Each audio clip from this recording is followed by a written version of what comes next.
So this guy was walking along the beach and he finds a lamp. And he picks it up and he dusts the sand off the lamp and poof, out comes a genie. And the genie said, for freeing me from this lamp, I'm going to grant you one wish, whatever you want. And the guy said, one? I thought I was supposed to get 3 wishes. The genie said, yeah, but we're downsizing, so just make that one wish good. The guy said, well, great. He said, you know, I like going to Hawaii. The problem is I get airsick. Every time I fly there, I spend half the vacation overcoming my air sickness. So is it possible for you to put a bridge from Pismo Beach to Oahu? And the genie said, well, that's no small thing. That's 2,500 miles. Just think of all of the pylons that would need to be sunk into the floor of the ocean. Just think of the billions of tons of concrete that would be needed to build this bridge. Just think about needing to put a gas station every 100 miles, or if women are driving, every 50 miles. So this is a really big request. Do you have another request? Okay, so, well, he said, yeah. He said, you know, there's always been war in the Middle East. Could you bring peace to the Middle East? And the genie said, do you want 2 lanes or 4 lanes for your bridge? Grace to you and peace from God our Father and our Lord and Savior, Jesus Christ. Amen. I don't need to tell you this, but war is a reality. We're reminded of that pretty much every day, aren't we? I stumbled upon an article from the New York Times. It was 10 years old, and it reported that in all of recorded history, there have been anywhere from 150 million to 1 billion people who have perished because of war. Again, since recorded history. It all went on to say that for 3,400 years of recorded history, there have only been 268 years of peace around the globe. Isn't that something? It currently indicated that there are 26 wars of different intensities taking place around our globe this very moment. And we heard this past week that rising intensities between Russia and Ukraine could produce the 27th war around our globe. And then, of course, we heard once again how deadly it has been in Afghanistan, a war that's been going on for 17 years. A war that the United States has spent over $1 trillion in fighting. And then we heard this week where 3 more of our servicemen were killed in Afghanistan, which adds to the 2,500 already who have given their life. Sorry to be such a downer, but that's the reality in which we live. And then we think about the Middle East.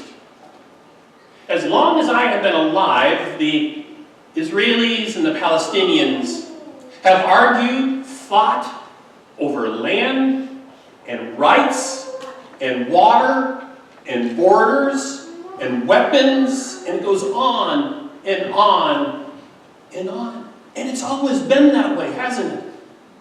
This is known, that area has been known as the cradle of civilization. And for as long as civilization has existed, going back to the days of Isaiah, and even before that, to the days of Cain and Abel, there has been conflict. But let's stick with Isaiah for a moment. Isaiah is a prophet, and he comes on the scene in the year 740 BC. Now, bear in mind, only 200 years earlier, Israel celebrated its golden age. David was king.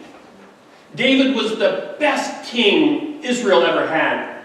He unified the whole nation by bringing together the 12 tribes. And he provided for prosperity and for peace and for hope. And it all goes back to David. And then his son comes along, Solomon, and Solomon built a temple, and the temple further established the solid identity, the unification of the people of Israel. And it was their golden age. But not long after Solomon, things began to fall apart. Kings became bad kings, even worse kings. And the nation was separated between the north and the south. To the north, the northern kingdom was called Israel. The southern kingdom was called Judah. And they were never unified again. The kings in both Israel and Judah began to do things that ran contrary to the desire of God. One thing they began to do is introduce new gods into their culture, just simply trying to be culturally relevant. And they also began to form pacts, agreements, political contracts with powerful countries around them in order to solidify their well-being, their survival. Again, the idols and the political agreements, everything that God spoke against, they did. And eventually, powers to the north, the country of Assyria, invaded the northern kingdom, Israel, and conquered it, decimating it, killing thousands, bringing others into slavery, and taking over the land. And of course, the southern kingdom recognizes that they're now on the list to be conquered themselves. And they live with fear.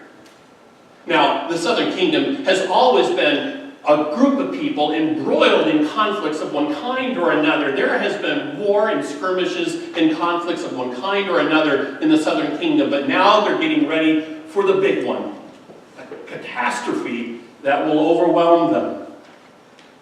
And along comes a dreamer by the name of Isaiah. And here's what he says. Someday, all the nations, all the people in the world will look to Judah, will look to the God of Judah, and will find there a recipe for peace, for there will be no more war. Which leads you to wonder, what exactly is Isaiah smoking?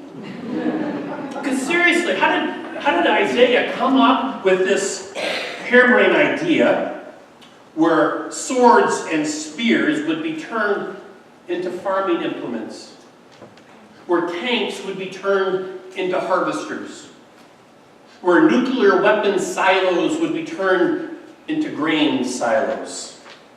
But you got to hand it to Isaiah. I mean, all the other prophets in the south are proclaiming doom and gloom, expecting that there's going to be a comeuppance, a moment for Judah to receive the vindication that God was going to lay upon them. And so Isaiah comes up with this utopian forecast.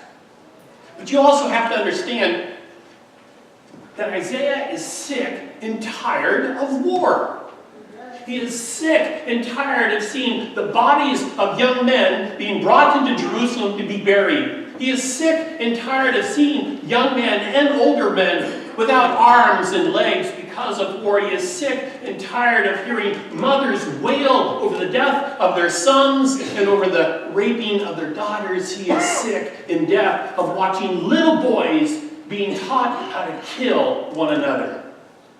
So when you're sick and tired of something, a vision for a better world just might be called for.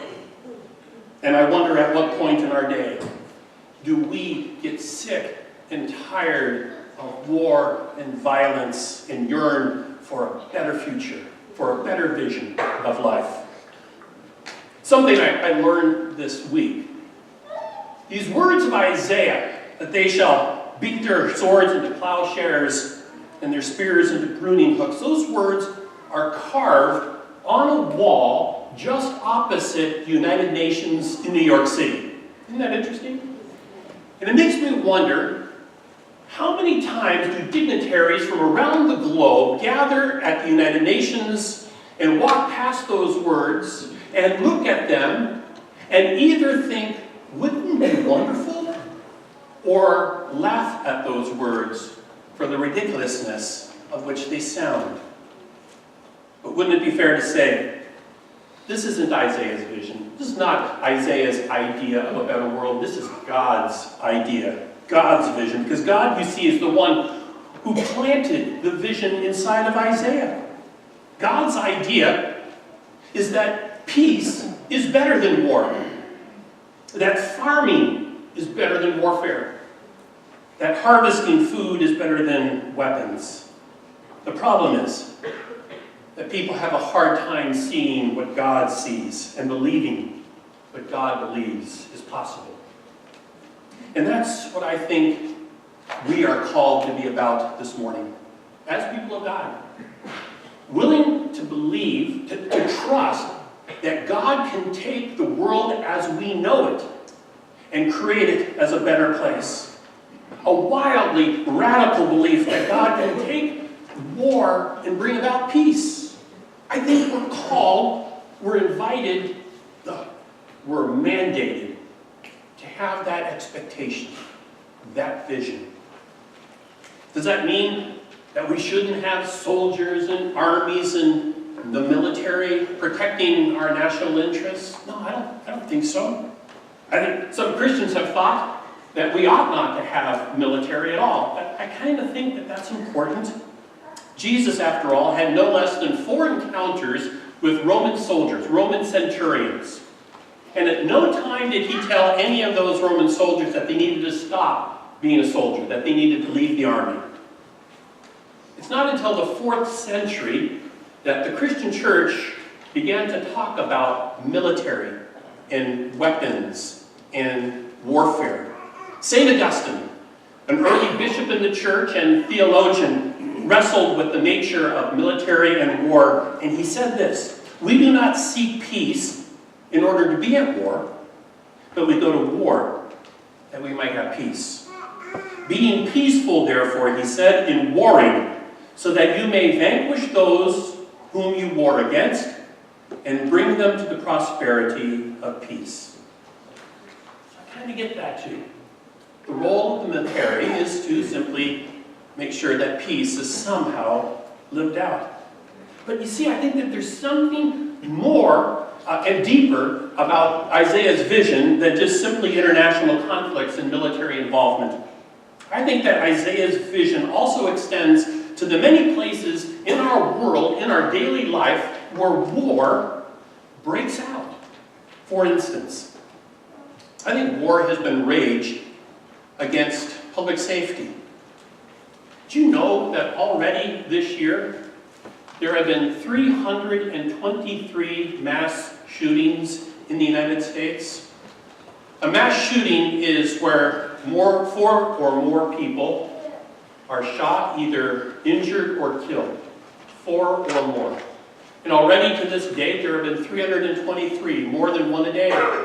And the latest, perhaps, of which, the one that has hit closest to home, are the 12 people who were shot in Thousand Oaks in California and died. A mass shooting is a horrible thing. And I wonder, is anybody envisioning a better way of living? A way where handguns and assault rifles are turned into medication for the mentally disturbed? And where those who are socially disenfranchised are led to those who bring about health and hope, whether in therapeutic, medical, or spiritual ways? Not all wars are necessarily so violent, but it doesn't mean that they're wars that are peaceful. What about the war waged against the poor? You realize that in the United States, 45 million people live at or below the poverty line. And here in Tulare County, the percentages of those who live below the poverty line are staggering. Poverty seems to be systemic, leading from one generation, giving it to the next, giving it to the next, and disproportionately affecting people of color, Native Americans, people with disabilities, single mothers, and transgender people. And I wonder, is anyone envisioning a better way of living? A way where handouts are turned into progressive federal assistance programs, where unemployment is turned into creative job training opportunities. And what about the war on women? We've become aware at the rate at which women have been victims of violence and abuse. Roughly 44% of all women have experienced sexual violence of one nature or another. And 19% have been raped. Nearly 1 in 3 women have been physically injured by somebody who is intimate to them. The hashtag #MeToo movement has called attention to this terrible reality. But I'm wondering, is anyone envisioning a better way of living? A way where objectification is turned into dignity, a way in which shame is turned into power. And what about the war on children and teenagers? But we'd like to believe that our kids are safe, but they really aren't. It's a world where 1 in 4 girls and 1 in 6 boys are bullied, either physically or through social media. It's a world where abortions continue to take place in order to satisfy the easy way out of a difficult situation.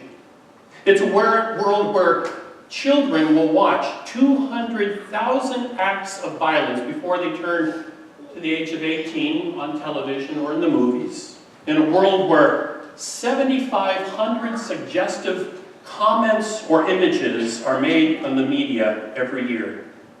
And I'm wondering, is anyone envisioning a better way of living? A way where dangerous peer pressure is turned into healthy communities? And where cell phones are turned into, I don't know, phones? And you might be saying, it's just like a pastor to be so heavenly minded that they're no earthly good. But I'm hoping that you are seeing a different reality. It seems to me that because Jesus entered the world, because the Son of God was born on that Christmas so many years ago, that we might be shown that the world doesn't have to be the way it is. I mean, Jesus single-handedly taught the world that love is greater than hate, that forgiveness is greater than retribution, that serving is greater than being served. I mean, no other figure in all of history has been able to turn the structures of this world upside down in such a powerful way. And though he was killed by violent means of those who felt that he was too radical, he came back to show us that his life is greater than death. So, for those who believe, for those who follow him still today, we are invited to have these wild visions, just like Isaiah did. St. Paul said in his second letter to the Corinthian church, "So we fix our eyes not on what is seen, but on what is unseen. Since what is seen is temporary, but what is unseen is eternal."